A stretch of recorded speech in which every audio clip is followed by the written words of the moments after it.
Japan మొత్తం సునామీతో వణికిపోతుంది. బాబా వంగా చెప్పిన మాటలు నిజమవుతున్నాయి. జపాన్ మొత్తం ఇంకొన్ని రోజుల్లో మొత్తం మ్యాప్ నుండి మాయం కాబోతుంది. నిన్న రాత్రి నుండి జపాన్ మొత్తం సైరన్స్ మోగిపోతూ జనాలు ప్రాణాలు కాపాడుకోవాలని ఎత్తైన భవనాల మీదకు పరుగులు పెట్టడం మొదలుపెట్టారు. అసలు ఏం జరుగుతుంది? ఇప్పుడు జపాన్ ప్రజల్ని ఎలా కాపాడబోతున్నారు? ఇప్పుడు జపాన్ పరిస్థితి ఏంటి? ఈ సునామీ వస్తుంది అని ముందే బాబా వంగా చెప్పినా ఎందుకు లెక్క చేయలేదు? అసలు ఈ బాబా వంగా ఎవరు? ఆమె ఎలా ఇవన్నీ ముందే చెప్పేసింది?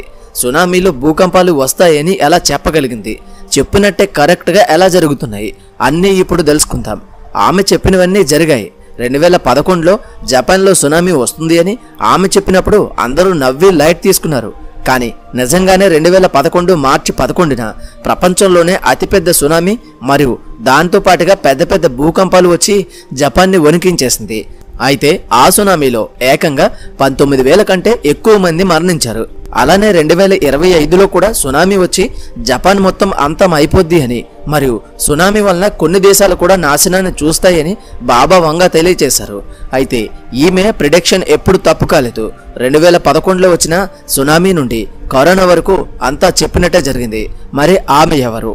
ఆమె పేరేంటి? ఆమె చెప్పినవి ఏం జరిగాయి? మొత్తం తెలుసుకుందాం. ఆమె భవిష్యత్తును ఊహించి చెప్పిన కొన్ని విషయాలు ఇటీవల నిజమయ్యాయి. దీంతో సునామీ జోష్యంపై కూడా ఈ ఆందోళన నెలకొంది. కొంతమంది కాలజ్ఞానులు ప్రపంచవ్యాప్తంగా పాపులర్ అయ్యారు.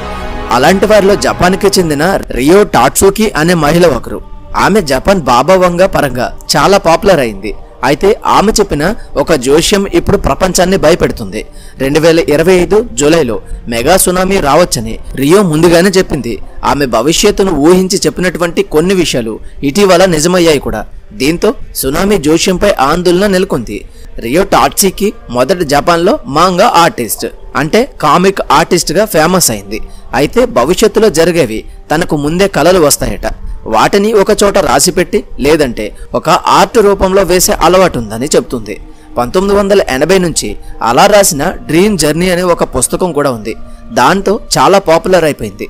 1999లో ఈ కళల ఆధారంగా ద ఫ్యూచర్ ఐ సా అనే మాంగాను పబ్లిష్ చేసింది. అయితే ఆశ్చర్యంగా ఆమె కళలు చాలా వరకు నిజమయ్యాయి. ఈ ఖచ్చితత్వం వల్లే ఆమె తాజాగా చెప్పినటువంటి ఈ జోష్యం అందరి దృష్టిని ఆకర్షిస్తుంది. 1991లో Rio టాట్సుకి queen singer Freddie mercury కలలో కనిపించి చనిపోయాడని చెప్పుకొచ్చింది. ఖచ్చితంగా ఆయన ఆమె చెప్పిన డేట్లోనే చనిపోయాడు. 1995లో కోప్ భూకంపాన్ని ముందే గ్రహించి కలగన్నట్టు ఆమె నోట్ రాసింది అండ్ ఆర్ట్ కూడా వేసింది.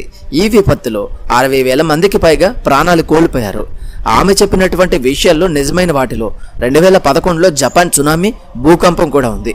అంతేకాకుండా 2020లో ఓ వింత వైరస్ వస్తుందని, ఏప్రిల్ నాటికి అది ఎక్కువై ఆ తర్వాత తగ్గిపోయి మళ్ళీ 10 ఏళ్ల తర్వాత వస్తుందని కూడా నోట్ చేసి హెచ్చరించింది.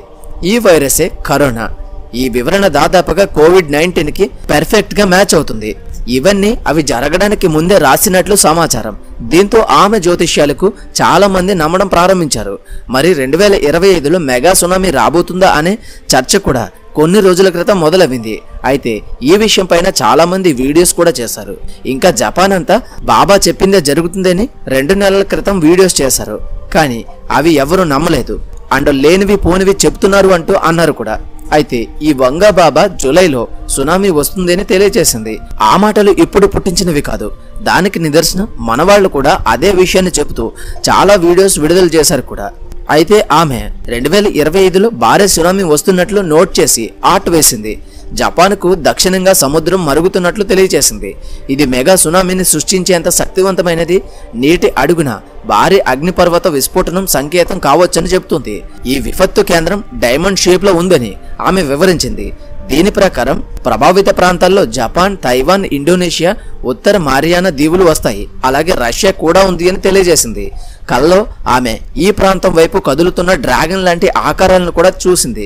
కొంతమందివి హవాయి, ఇతర పసిఫిక్ తీర ప్రాంత మండలాల్లో సునామీ ముప్పులకు సంబంధించిన నమూనాలు లేదా సంకేతాలు కావచ్చని భావిస్తున్నారు. ఆమె చెప్పింది చెప్పినట్టే జరుగుతుందని సైంటిఫిక్ గా ఎక్కడా లేదు. కానీ చెప్పినవి కోఇన్సిడెంట్స్ గా జరుగుతున్నాయి. అందుకే ఇప్పుడు మళ్ళీ భయపడుతున్నారు. అలాగే అవేమీ జరగవని కూడా చాలా మంది అనగా ఇప్పుడు ఆమె చెప్పిన విధంగా జపాన్ మొత్తం సునామీ వచ్చి మునిగిపోబోతుంది మరియు భారీగా భూకంపాలు కూడా వచ్చేస్తున్నాయి. దాంతో అక్కడ ఉన్న ప్రజలంతా పరుగులు పెడుతూ పెద్ద పెద్ద భవనాల మీదకి ఎక్కేస్తున్నారు. ఇక్కడ మరొక బాధాకరమైన విషయం ఏంటంటే భూకంపాలు వచ్చి ఆ భవనాలు కూడా కూలిపోతున్నాయి. అక్కడ వారి పరిస్థితి ముందు గుయ్య వెనక నుయ్య అన్నట్టు మారింది. అలానే ఇప్పుడు సముద్రం నుండి పెద్ద పెద్ద చేపలు, డాల్ఫిన్స్ వంటివి కూడా బయటకు వచ్చి చనిపోతూ కనిపిస్తున్నాయి. అసలు ఈ విధ్వంసానికి కారణాలు పర్యావరణ నాశనం కాదు, అక్కడ ఉండే అగ్నిపర్వతాలు మరియు వారు ఉండే ప్రదేశం ఎక్కువగా భూకంపాలు, సునామీలు వచ్చే ప్రదేశం. అలానే వాటిని హాట్స్పాట్ గా కూడా ఈ జపాన్ని పిలవడం జరుగుతుంది. దాని కారణంగానే ఇప్పుడు ఈ దారుణాలు జరుగుతున్నాయి తప్ప కొంతమంది అనే విధంగా ఎలాంటి కాలుష్యాల వలన కాదు. ఇంకా వారందరినీ దేవుడే రక్షించాలి, అందరూ క్షేమంగా ఉండాలి అని దేవుణ్ణి కోరుకుందాం. ఈ వీడియోకి ఇంతే. ఈ వీడియో కనుక మీకు నచ్చినట్లయితే తప్పకుండా లైక్ చేయండి. అలాగే ఇంకా మరిన్ని మంచి వీడియోస్ కోసం మన ఛానల్ని సబ్స్క్రైబ్ చేసుకుని పక్కనే ఉన్న బెల్ ఐకాన్ని ఆల్లో పెట్టుకోవడం మర్చిపోవద్దు. మళ్ళీ మరొక మంచి వీడియోతో కలుద్దాం. Until then thank you, bye, Jai Hind.